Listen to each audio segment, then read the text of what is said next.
what's up? Ako nga pala si BT at nandito ngayon tayo sa BT Reaction and welcome to my channel, Tunay na Kritiko. It's nice to be back!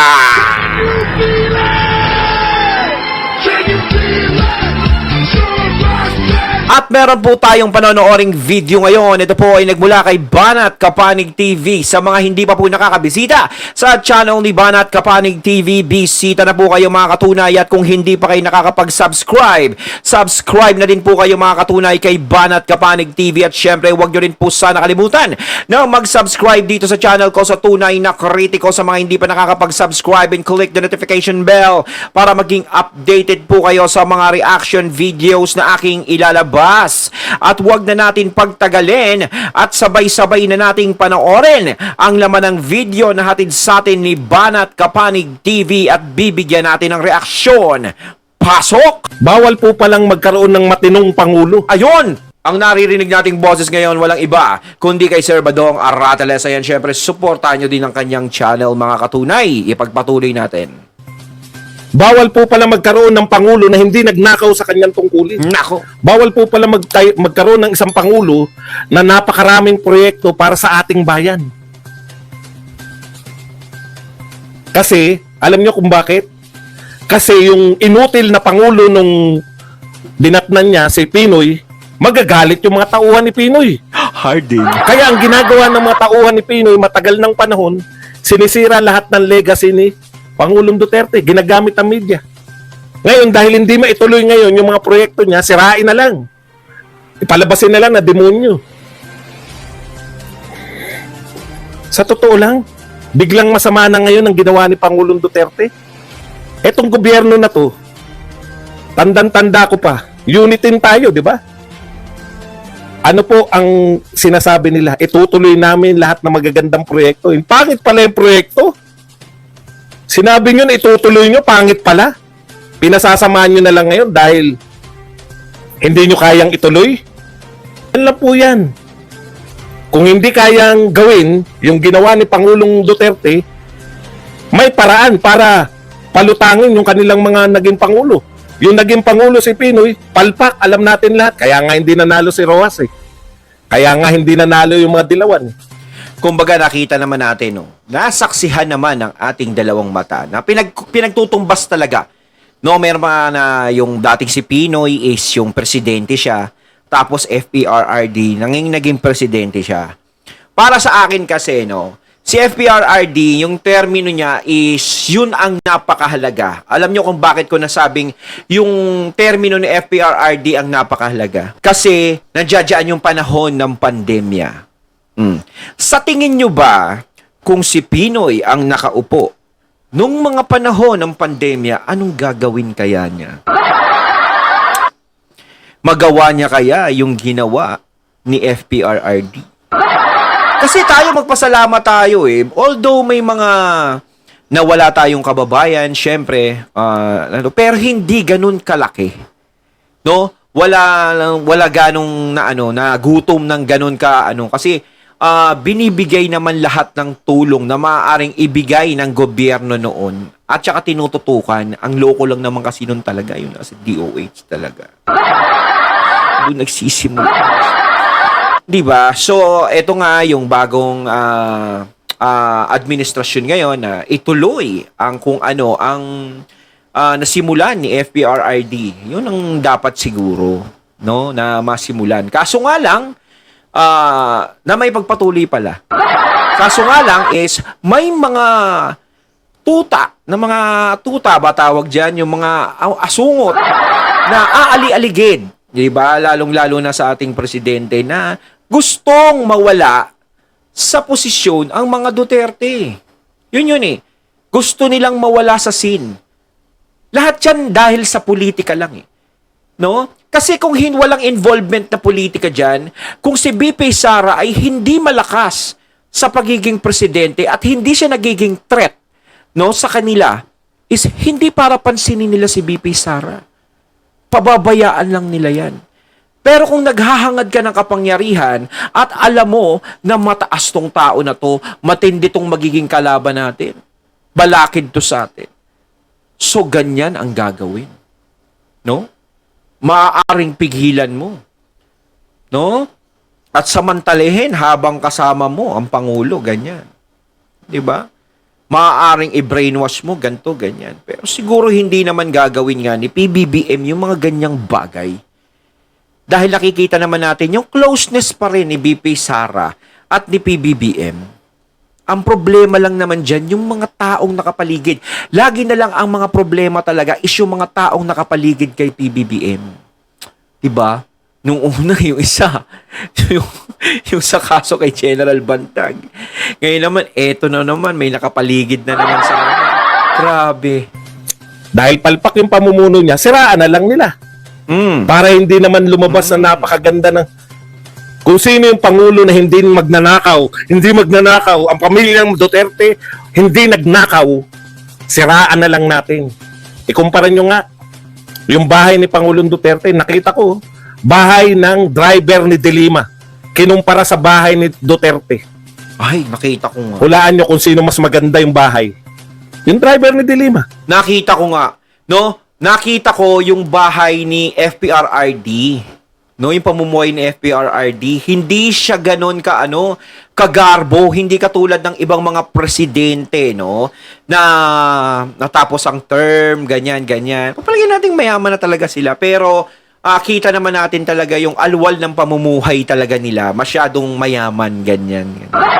Pero si FPRRD, napakasimple lang ng pamumuhay, napakasimple lang ng bahay, kasama niya si Bongo, si Senator Bongo, kumakain sila sa karinderya ba yun? Parang, pero yung bahay ni FPRRD, hindi ganun kagarbo. No, hindi siya, hindi mo makikitang parang mansyon eh. Di ba? Napakasimple lang. Kasi kung tutusin kung siya is nangurakot, napakagaganda na ng bahay niyan. Simula nung nanunungkulan siguro sa Davao si FPRRD, kung nangungurakot ang mga Duterte, baka mga mansyon na bahay, pero kita nyo naman si FPRRD, ganun lang yung bahay, pinakita sa video yun eh. Napakasimple lang yung pamumuhay, parang nasa middle class lang siya.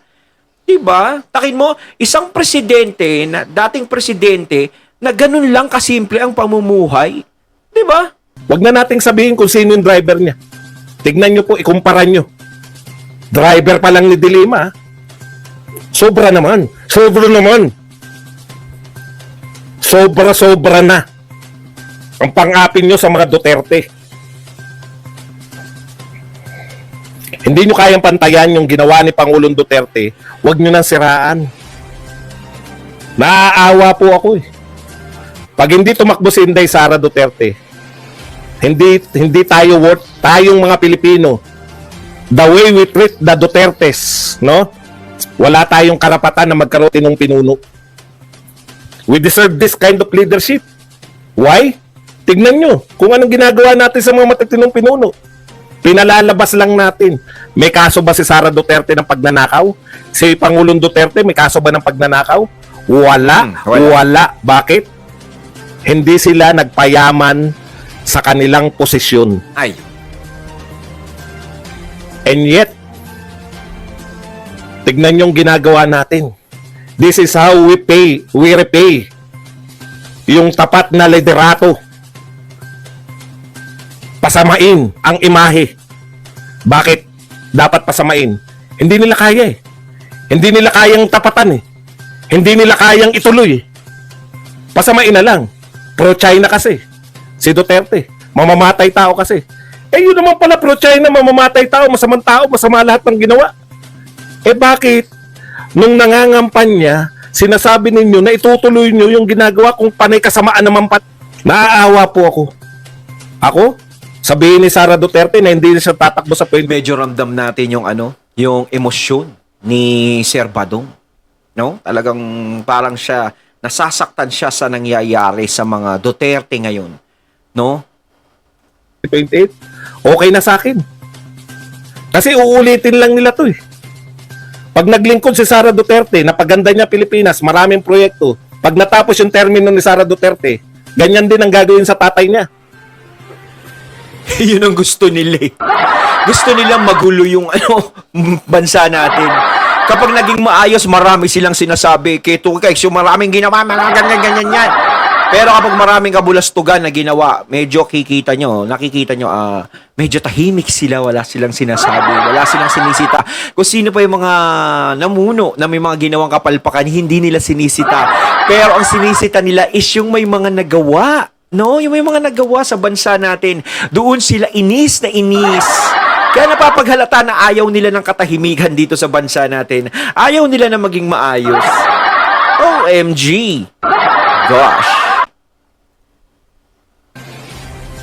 We don't deserve ang matitinong pinuno katulad ng mga Duterte. Kaya itong namang nangyayari sa atin, namnamin nyo. Gusto nyo to eh. Di ba? Kinakantsawan nyo pa, di ba? Maudigs pa kayo nalalaman. Tinuturing yung kriminal, papapasukin nyo ICC. Ang question, dapat ba siyang ihablaman lang? Dapat ba man lang siyang makakita ng korte man lang? Dapat nga parangal ang binibigay natin sa mga ganitong pinuno. Pinaparangalan natin mayat maya. Kung sino yung mga inutil.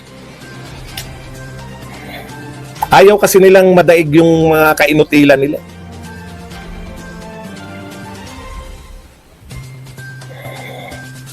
Kailan pa naging masama ang war on drugs? Real talk. Nagdidiwang tayo nung may war on drugs. Pati mga kriminal natakot. Ngayon, 2-5 pupuntahan. Nagbo-broadcast na tumutunog, bang bang. Tumatakbo yung yung paparahin yung victory liner. Tatayo, pang pang. Papara lang. Saklap nun. Yan ang gusto nating lipunan at yung nagbigay sa atin ng matinong lipunan, usigin natin ngayon. Dahil panahon na kapangyarihan na namin eh. Kami ang pinakamakapangyarihan ngayon. ICC, pasok yan. Kung ayaw papasukin, gagawa kami ng resolusyon.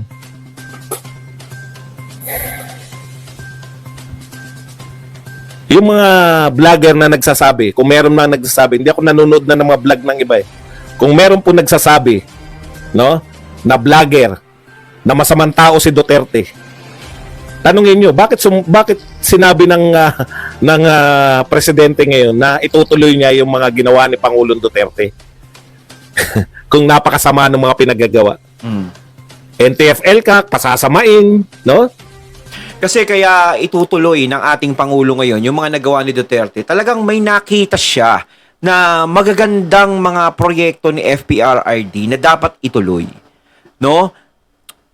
Kasi kung hindi maganda yan, bakit? Tsaka makakarinig ng mga salita yan. At isa pa, yung relasyon ng dalawang magkaibigan is patuloy pa rin talaga na maganda. Ang nagpapasama lang naman dyan, yung sinabi ko kanina, yung mga abubot na nakaikot sa presidente natin ngayon. Yun ang nagpapasama sa image niya. Yun ang nagdadala sa kanya pababa. Siya dahil sa kapangyarihan. No? Minsan talaga, ang kapangyarihan o kayamanan, di ba, sa mga angkan, no? Kahit magkakadugo na kayo, malaman na malaki ang makukuha niya, talagang gagawin mo lahat, no, para mapunta sa iyo 'yun. So eto sa politika is alam mong malakas etong isang to na makakalaban natin soon. Kaya gagawin naman natin lahat para hatakin to at i-open natin lahat yung mga negatibo, yung mga hindi magandang binato sa kanila nun is gagawin natin ngayon, iaano natin para yan ang gumisa sa kanila. 'Di ba? Pero kapag ganyan ang ginawa, taong bayan pa rin ang nagdidesisyon dahil taong bayan ang bumoboto. No? Sila ang nagdidesisyon yan. Wala na. Hindi NTFL ka kang solusyon. Maiiyak ka na lang eh. Maiiyak ka na lang sa awa sa mga Duterte. Maiiyak ka na lang sa galit. Maiiyak ka na lang para sa mga susunod na henerasyon. Awa din sila kasi pinagtutulungan na hindi sila. nakaranas ng pamumuno ng mga Duterte. Hindi nila, at least nakaranas tayo ng 6 na taon. Mm-hmm. Sabi ko nga, paulit-ulit.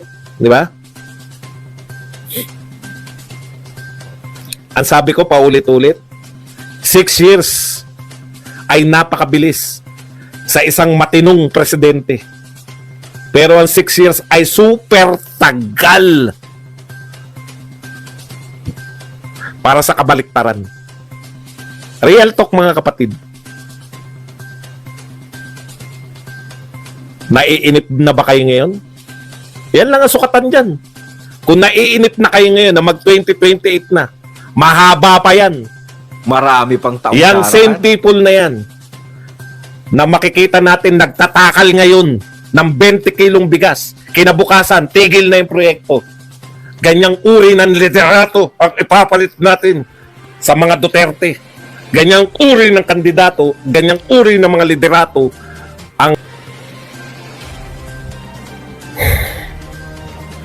ang niyayakap ng press, ang niyayakap ng mga dilawan. Pareho sila eh.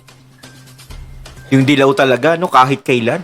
Ang pelikula talaga hindi nakukumpleto pag walang kontrabida, no? Kahit comedy, may kontrabida. Drama, may kontrabida. Di ba grabe yung mga dilawan? Parang pag pinasok nila yung isang sambahayan. Grabe. Ang lakas niyong makahawa. Ito po ay labanan ng paramihan ng kakampi. Ang problema lang, kukunti lang tayo. Kukunti lang yung nagsasalita para sa mga Duterte. Inuuna pa ng mga Duterte yung sarili nila na iangat yung sarili nila bago yung mga Duterte.